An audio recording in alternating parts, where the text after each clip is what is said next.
Assalamualaikum warahmatullahi wabarakatuh. Apa kabar anak-anak? Semoga semuanya dalam keadaan sehat walafiat. Selamat pagi ya untuk semuanya. Ini adalah pertemuan kita yang kedua. Sedikit Ibu ingin menjelaskan tentang tugas-tugas yang Ibu kasih kemarin. Terima kasih sudah mengumpul tugas. Bagi yang belum, masih Ibu tunggu tugasnya supaya kamu mendapatkan nilai tugas. Jadi masih membahas tentang penerapan Pancasila dari masa ke masa.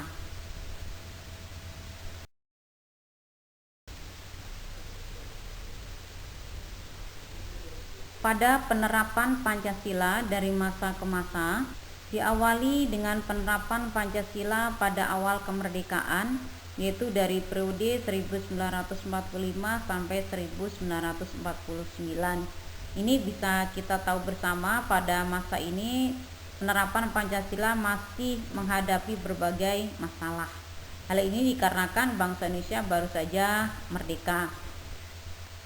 Dalam periode ini banyak terjadi pemberontakan, diantaranya terjadinya pemberontakan komunis Indonesia tahun 1948.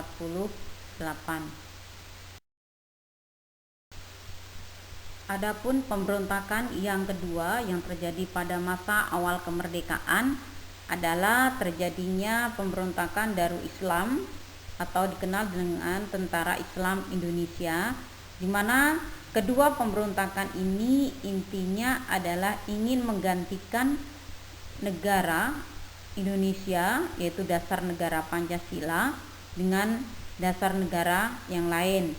Yang mana kalau PKI tadi ingin menggantikan Pancasila dengan paham komunis, sedangkan kalau Darul Islam ingin menggantikan Pancasila sebagai dasar negara dengan syariat Islam.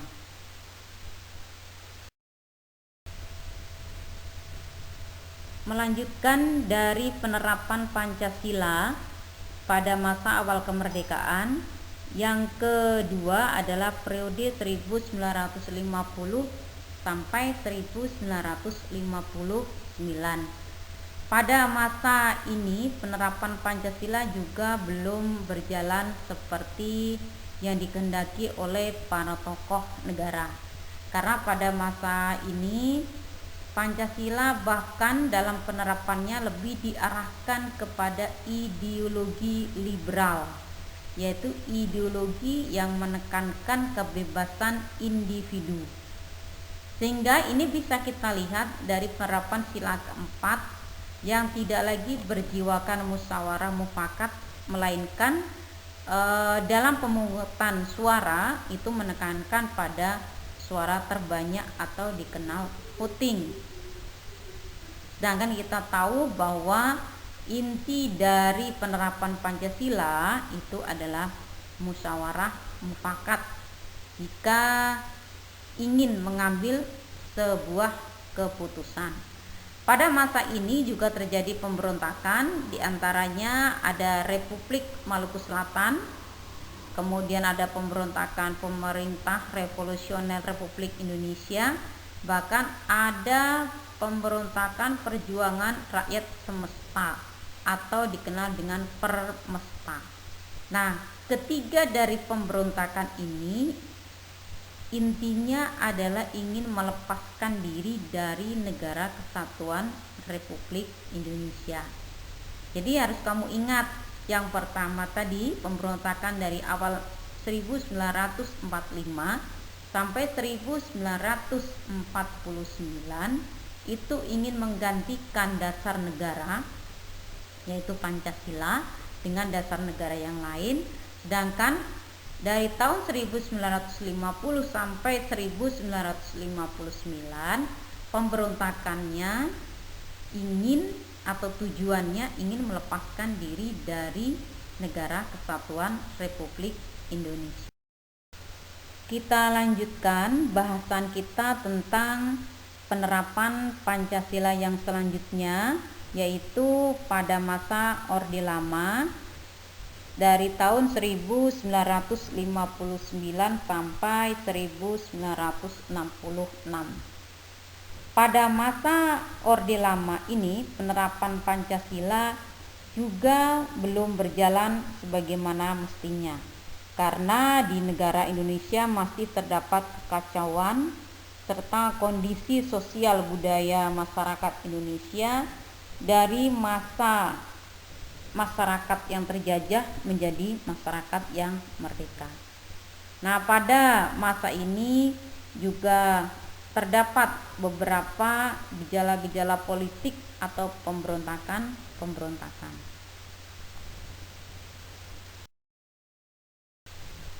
Nah, pada penerapan Pancasila pada masa Orde Lama yang perlu kamu ketahui, pada masa ini penerapan Pancasila diarahkan kepada ideologi liberal, sehingga pada masa ini dikenal dengan demokrasi terpimpin. Kenapa disebut sebagai demokrasi terpimpin? Karena kekuasaan rakyat itu beralih kepada kekuasaan pribadi Presiden Soekarno pada masa itu. Ini bisa kamu baca sendiri.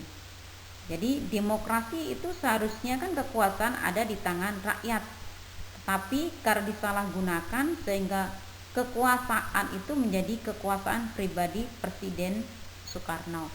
Ini adalah salah satu penyimpangan pelaksanaan Pancasila yang terjadi pada masa Orde Lama.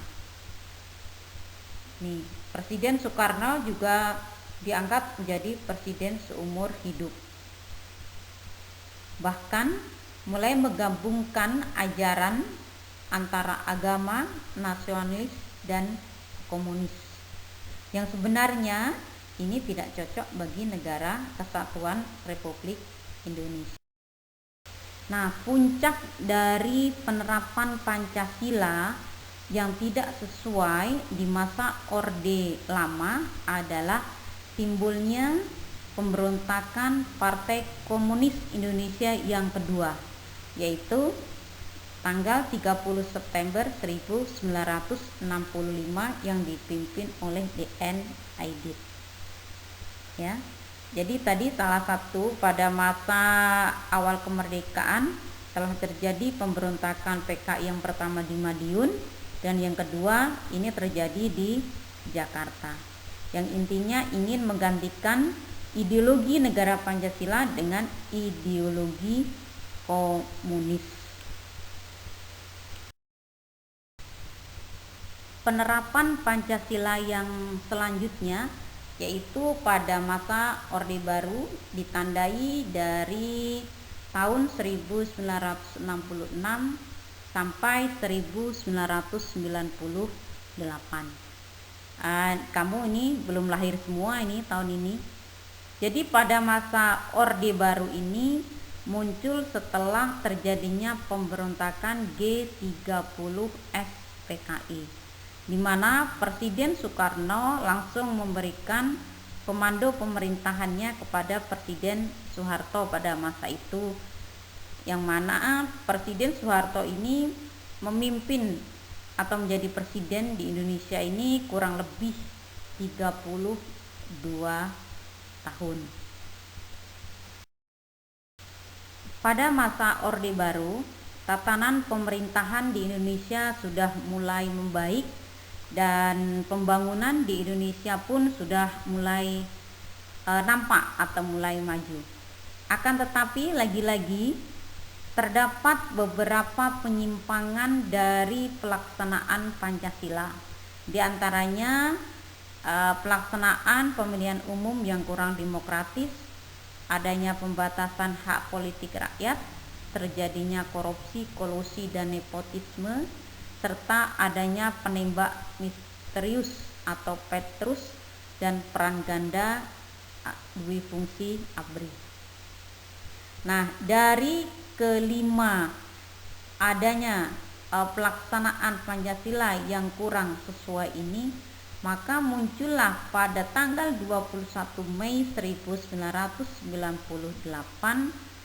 yang dikenal dengan reformasi, di mana pada masa reformasi ini gerakannya dipimpin oleh mahasiswa.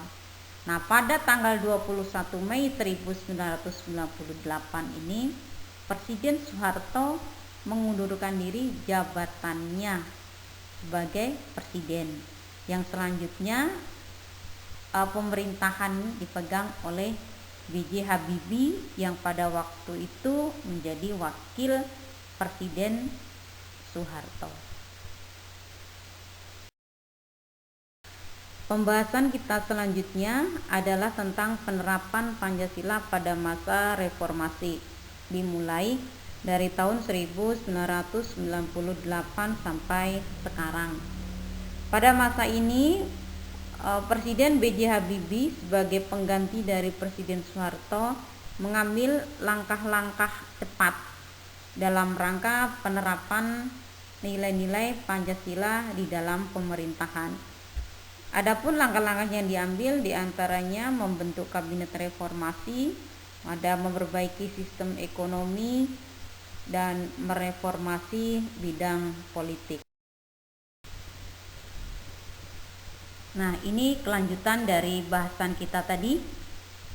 Langkah-langkah yang diambil oleh Presiden Habibie pada waktu itu ada menyelesaikan masalah di fungsi ABRI, mereformasi bidang hukum, serta mengadakan sidang istimewa MPR untuk membuat ketetapan-ketetapan baru.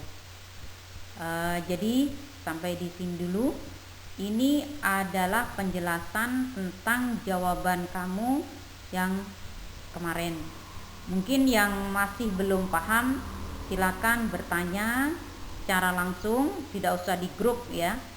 Ibu harap dengan pertemuan kita ini kita bisa mengambil manfaat sehingga kita tahu tentang dasar negara kita itu bagaimana pelaksanaannya dari awal kemerdekaan sampai masa reformasi ini. Sampai di sini dulu. Assalamualaikum warahmatullahi wabarakatuh.